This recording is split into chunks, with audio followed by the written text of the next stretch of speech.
जय महाकाल। मी श्रीमंत सुरपाम। आज आपण अशा पावन ठिकाणी आहोत जे गाव म्हणून ओळखलं जातं भगवान महर्षी मार्कंडेय ऋषीचं।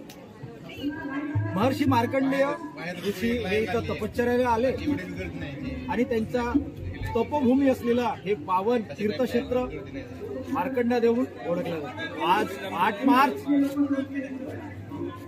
या महाशिवरात्रीच्या पावन पर्वावर भाविक भक्त सगळेच इथे येत असतात। हा पावन क्षण आपल्या प्रत्येक महादेव भक्ताच्या मनात असतो आणि याची वाट नेहमीच महादेव भक्त पाहत असतात। माझ्या पाठीमागे असलेलं हे शिव टेम्पल आपण बघू शकता।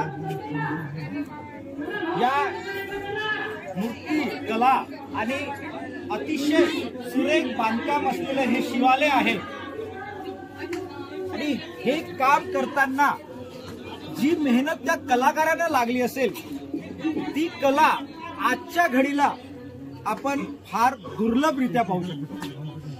आज सकाळी पहाटे 4 वाजतापासून या गडचिरोली चिमूर क्षेत्राचे खासदार अशोकजी नेते, गडचिरोली विधानसभा क्षेत्राचे आमदार डॉक्टर देवरावजी होडी यांच्या हस्ते ही पूजा संपन्न झाली असून अभिषेक पर्व पूर्ण झालेला आहे।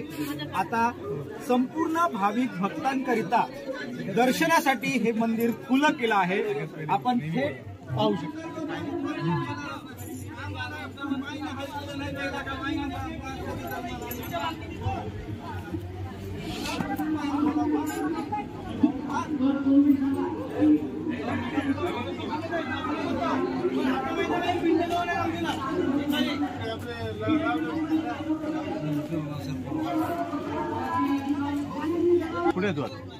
मार्कंडा देहून मी प्राध्यापक श्रीमंत सुरपाम थेट संतोष भारत करिता। जय श्री महाकाल।